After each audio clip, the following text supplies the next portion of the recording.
А острые материалы могут казаться только Татарстана, как вы думаете? Вы видите свое будущее как редактор газеты? Если мы сможем выстоять, конечно, это будет очень здорово.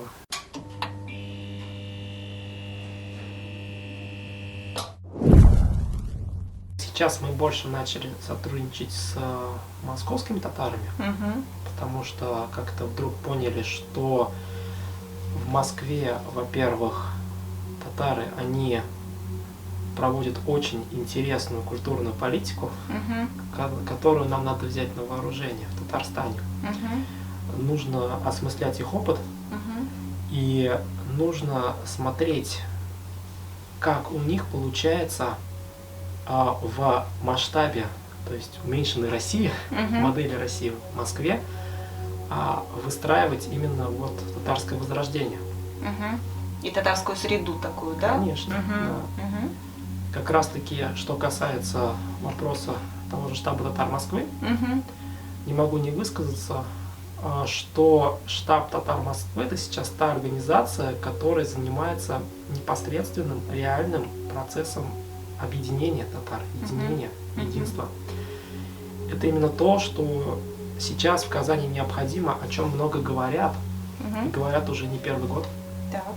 Говорят не просто в формате Татарстана, но в формате России, в формате даже мира. И я думаю, как раз-таки штаб татар Москвы, он проводит именно эту культурную линию, которая может разделиться на те 3 уровня, о которых постоянно писал папа. Так, какие это уровни? Он старался рассматривать явления с точки зрения духовного уровня, он называл астральный уровень, мы говорим тонкий уровень, и материальный уровень, грубый, физический. Как раз таки то, что сейчас осуществляет штаб татар Москвы, на мой взгляд, это объединение духовное, то есть это объединение вокруг идей татарскости, пассионарного импульса и, собственно, идей подъема, расцвета.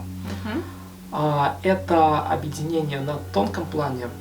Постоянно видим, что есть передача мудрости от аксакалов, от более старшего поколения к взрослому, да, и молодежи, и подросткам. Мне это очень понравилось. Мне кажется, это именно то, что сейчас может спасти нашу нацию в плане и языка, и знаний. Потому что много говорят про университет в Татарстане, много говорят про язык. Как раз таки на тонком уровне, то есть передача мудрости, передача каких-то моральных ценностей. Если на уровне души это передача нравственности, это реализуется как моральная норма. И, конечно, на материальном уровне у штаба есть штаб-квартира. Да, ну есть реальные мероприятия, да, которые... Да, то есть это мероприятия... Там, собственно, даже бизнесы какие-то начинаются, это какое-то сотрудничество начинается, именно татарское. Вот, и тут этим мы, конечно, гордимся, потому что, правда, мы объединяем очень разных людей, вот, а проекты от семейных до предпринимательских. Вы видите свое будущее как редактор газеты на несколько лет, на 5, например? Да. Вы уже увлеклись этим настолько, чтобы сделать это вот частью своей, постоянной частью жизни? Да. И это и нравственная миссия, это и как раз-таки, то есть доказательство бессмертия души.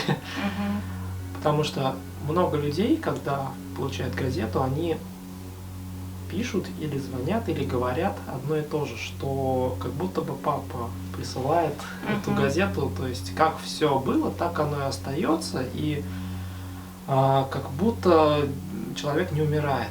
То есть продолжение такое, да? Да, поэтому я думаю, если мы сможем выстоять, конечно, это будет очень здорово. Это будет очень здорово. Предлагаю вам сказать, мы выстоим, и это будет здорово. Ну, если вдруг действительно что-то пойдет не так, мы всегда можем сменить формат на электронный, на блог. Да. Имя есть, то есть коллектив авторов есть. Если уж действительно печатный формат, ну, непонятно, что будет, 3-я волна или что-нибудь, или вообще запретят, ну, посмотрим.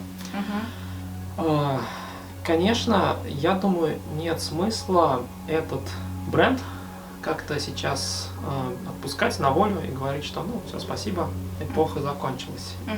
Я думаю, это неправильно было бы. Это неправильно было бы. Да. Есть к вам такие претензии вообще к газете, да, особенно к вашему авторству, что будто бы это не вы пишете? Такое есть у читателей? Бывало. Есть да, такое, есть, да? Конечно, есть. Дорогие читатели, тексты, подписанные Русланом Ахметовым, это тексты Руслана Ахметова. Поэтому, пожалуйста, не сомневайтесь в этом. Просто-напросто, мне кажется, иначе это было бы просто как-то бессмысленно чужие тексты подписывать.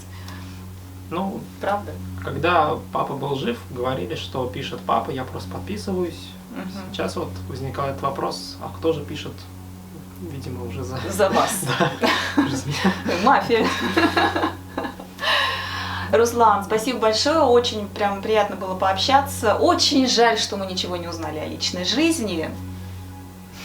Это открытый вопрос. Вдруг это открытый вопрос. Вам придется сделать журналистское расследование. Да, мы будем делать журналистское расследование теперь. Хорошо. Спасибо большое. От штаба «Татар» вот я транслирую наше мнение, нашу и боль, потому что отношения с газетой «Звезда Поволжья» это, конечно, были прежде всего отношения с вашим папой.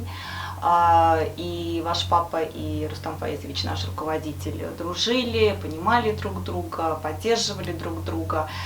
И поэтому сейчас вот это отношение, оно, конечно же, перешло на вас, как на продолжателя вот этой династии журналистской.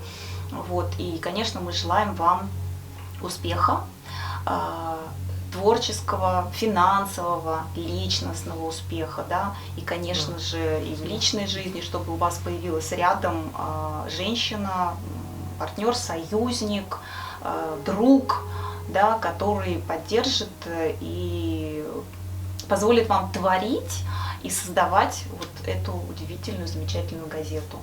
Спасибо большое за интервью. Спасибо. Дорогие зрители, подписчики, друзья, ждем ваши комментарии, ждем ваши лайки, вопросы. Если вы хотите какие-то вопросы задать, возможно, как к философу, как к писателю, журналисту, Руслану Ахметову, задавайте, пишите. Мы можем сделать даже такую сессию ответов и вопросов. Может быть, кто-то из вас пишет интересно и мечтает о журналистской стезе.